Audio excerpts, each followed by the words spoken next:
All right, perfect. All right, extra live stream for the, what was the name? Context. For the context video yesterday. I wanted to go over the dollar right here. And I wanted to go over situations where we initially don't really have the perfect context to go into the lower time frame, or I don't necessarily like the lower time frame. What do we do in situations like that? So what do I mean with that? I mentioned yesterday in the video that if we want to continue higher, we can look to potentially continue higher off of this fair value area right there. It's in combination as well with the daily fair value right there. So that in itself could be a nice area to go into the lower time frame to look for a potential entry. But oftentimes, and I would say, actually, what is it? 7 out of 10 times, I don't go into the lower time frame immediately. I wait for more. And what I mean by that is if you don't initially get nicest context, or the lower time frame is not that nice and it just doesn't fit your overall requirements, then what I always mention is, when in doubt, wait for another fair value gap. And for example, here on the 4 hour, if I wanted to get involved on lower time frame right now, I would not be scouting at a lower time frame entry right here. I would wait for the 4 hour to create a 4 hour value gap higher right there, or even the 1 hour, to then create new context to then dive into the lower time frame right there. So within the different context, like we mentioned as well with the Australian dollar US dollar example yesterday, within a different context, you can wait for more context as well. Similar to Australian dollar US dollar or EU right here, if you're not too sure or you're not too convinced on if AU right here wants to continue lower already off that daily fair value gap, because, well, realistically seen right there, the retracement is a little bit odd. It's a little bit of an odd retracement right there that we get already before we reach those lows. So here, if you're not too sure if we still want to continue lower, perfect. Don't take this context right there. Take this context right there. The way I see context for me and the boundary always needs to be almost perfect for me to go into the lower time frame. I don't want it to have any doubts that it might do something else than continue lower right there. Where Australian dollar US dollar, I might have a doubt that this gets disrespected to continue higher a little bit, or at least have a deeper retracement into that fair value gap. So in this case, I would not want to go into the 15 minutes to look for an entry. I would want more confirmation, more context to continue lower instead right there with a new fair value gap right there.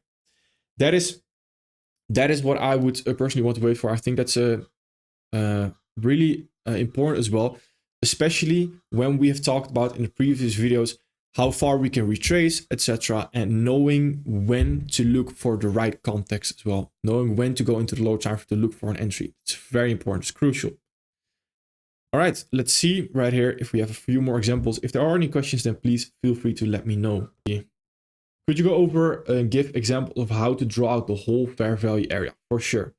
So fair value areas is essentially on the higher time frame right here. For example, it's this order block is a fair value area right there. I like to look at fair value areas on the lower time frame because it gives me a little bit more things to work with. Where here, for example, the fair value area I would personally take a look at. Yes, we have an order block right there, which we can definitely continue lower from. 100%, that is also a fair value area right there. I'd argue the bigger fair value area is this right here with the bodies, because the wicks right there is not overlapping currently. So that would be my bigger fair value area sitting right there, which we can personally or perfectly still find come into to then continue lower off of that. Let's look at some more as well. Let's look at Bitcoin as well, because Bitcoin failed to follow through lower right there. Let's look what new fair value areas we actually had right here. So I mentioned this fair value area right there. Essentially, I try to make it as objective as I can with as well market structure, because it's essentially just a move from an intermediate term low to an intermediate term high right there. So it's an intermediate term low right there towards an intermediate term high, which creates a fair value area once we move either below the intermediate term low or above the intermediate term high. This creates a new intermediate term low right there, which I've already marked out, and this intermediate term high right there. Then this again is a new fair value area as well right here. Now I'm just looking at, all right, are the wicks overlapping with an exact fair value gap? No. Okay, then I mark out the bodies instead right there. Then I use this instead. And coming into this fair value area, we have also created some, we could argue, lower time frame fair value areas right there. Also this one sitting right there, which we can then continue lower from.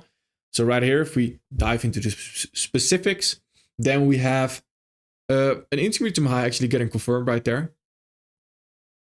This was very interesting price action, by the way, to study as well. Because right here, first signs that we, and this is what I mentioned actually with Australian dollar, US dollar, the difference between this coming below that low with that fair value gap and the difference between this low right here, it can both still continue lower. But the first example that we have right there is a lot higher probability to continue lower than this one. So in a scenario where this happens, I would want more confirmation on the lower time frame right here, arguably more context and another context to then go into the lower time frame to then actually look for an entry, where here I would dive straight into the 1 minute with that retracement.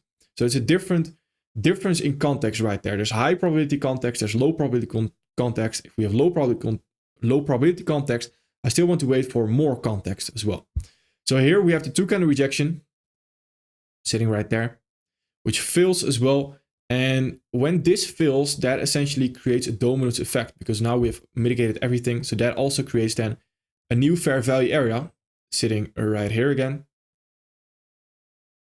Fair value area. And I'm quite loose with my fair value area. So I try to define them more with intermediate highs, intermediate lows as well. But I'm quite loose with them. And what I mean with that is, for me, it's an up move. Up move doesn't have to be a perfect 1 leg higher right there. It can be a whole up move right there. Then we have down moves right there, where that can be order legs continuing lower for a little bit right there. It doesn't have to be one singular leg. That creates a fair value area right there. So this, for example, right here is a fair value area, which is also known as a mitigation block right there. So order block fair value areas are arguably a little bit easier to understand. For example, this one here is simply an order block. And I can understand if people find it easier to focus on that, because order blocks are just a little bit easier to spot than mitigation blocks in itself. So if we want to continue higher, then we have this fair value area right there, which we can still potentially retrace to. Eventually, we already continue higher. Now, this is where we have to take into account the different time frames as well, because right now we've also created this fair value area right there. So inside the bigger fair value area that's being created, we have fair value areas delivering towards the higher time frame fair value area. It's essentially the same as we have an intermediate term low right there, and on the lower time frame we have short-term ranges delivering towards the new intermediate term high that we are about to take. So if we want to continue higher, we have that fair value area right there. Will we retrace that far? That then becomes a question. Where right here, we can mark it a little bit higher. We can already potentially continue higher towards this high right there, instead of delivering towards the fair value area, because we are in quite a hurry right there, if that makes sense. Would love to see a couple more 2 candles reversal setups examples. For sure. I also wanted to go over some of unusual context setups as well, where here on gold was a really good one actually. I personally missed it right here. But if we take a look at this right here. So again, when I mention if we create an intermediate term high right there and we are not offering fair value anymore, and we might be seeking liquidity, that of course is probabilities. So is it guaranteed to happen? Absolutely not. Most of the time, I would argue, a lot of the time it does not happen, because we need to react still to price action. We need to still demand most of price action that it actually is going to do that. And what I mean with that is, for example, if we take a look at dollar right here, we confirm that intermediate high at the top. So we might be saying, all right, this is a confirmed sweep to actually continue lower, which I also mentioned at that time.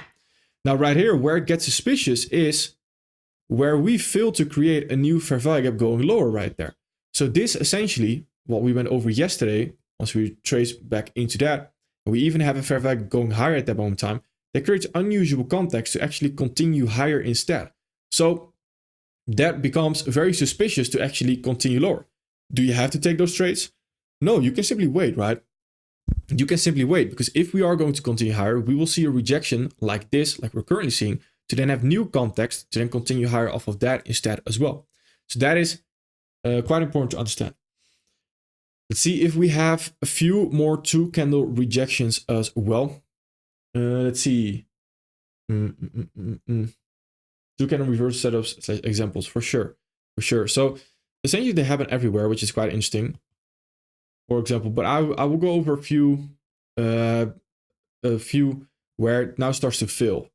So for example, here on gold, if we want to continue lower right now, then we have 4-hour context taken. So in the previous video, I also mentioned if 4-hour context taken or any time frame context taken, ideally you want to go down a singular time frame to find new context, unless you have context again on the same time frame or on the time frame above it. That's a little bit of a different story. But right here, context taken, so we can go down a time frame where the only place we can still continue lower from is this 1 hour value gap right there. Now let's look at this scenario. The first candle, I would argue, is already a rejection right there to potentially continue lower. So the next candle, I would want to see a down candle. Now, the reason why I mention it can still somewhat sweep this high right there to then continue lower is because it tends to do that sometimes. Same as on Russell. If we look at that example, on the weekly right here, we come into this weekly order block right there, weekly value gap. It's already quite a big rejection, I would argue, but we still have the next candle as well coming below it to then continue higher. So that really depends on what the lower time frame is actually doing. If we have fair value gaps, etc., telling us a certain story. Now, going back to gold, right here, if we go into the 1 hour again. But the thing is, if we do sweep that again, I would be more suspicious that we might actually want to continue higher. So first things first, what I would want to see is a next down candle. This should just, no doubt about it, should be a down candle. If that's not the case, then in the worst case scenario, quote unquote worst case scenario, it can sweep this high right there to then still continue lower. So if there's a closure above this candle right there, that would be extremely suspicious to me. That would be very, very weird, very odd to me. Why would it want to close above that? So even if we get down candles after that, it's still suspicious to me that we did not actually deliver on that 2 candle rejection right there. So if we then take it into account, again, because this is already failing and this was the area essentially where we could continue lower from, I would not necessarily look at shorts right here, but of course we can look at the resistance as well. Here's the same, where the first candle that comes into it is already a rejection right there. So the next candle should arguably just be a down candle. If that's not a down candle, worst case scenario, we can sweep that high again to then continue lower off of that. What do we see? We see again a closure above that candle. So even though we get a down candle right there, that down candle in itself is not interesting to me anymore. So that down candle is more so as a retracement to see that we actually want to continue higher instead. Right there. And let's actually see. Let's look at this 50 minutes. Do we have anything to work with right there? Which could be interesting. No, it's just one huge move higher. Let's see. What about New Zealand dollar, US dollar? Let's see. Most of the questions I'm going to go over as well in a more advanced section.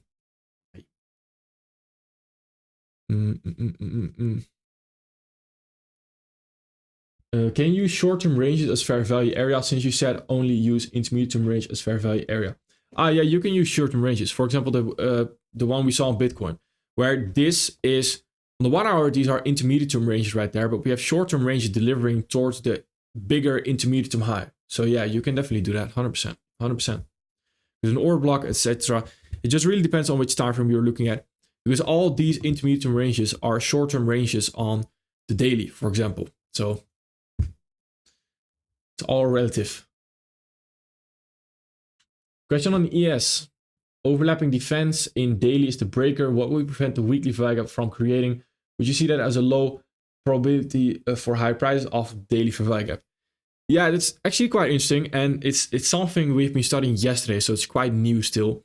But whenever we have reached all-time highs, or we have reached a significant high and we don't really have anything to target above it, usually what tends to happen is, and that's a deep work session we have done literally yesterday, what tends to happen is that this weekly value gap right there gets created, and the third candle is actually consolidation, and we will actually want to trade back into that weekly value gap right there. Which leads me to believe, to get back to your question, is if we do trade back into that right now, then that leads me to believe that that is not really a good sign if we do want to continue higher. Now, oftentimes you'll hear me mention as well, we can still trade back into that fair value area right there to continue higher off of that. And if we get the nice rejection and we just get good candle signs, 2 candle rejection to continue higher, that's perfectly fine. But the thing is, and this is actually a question as well that we had, which I wanted to go over in a little bit more advanced section, when can we spot a consolidation? No sound.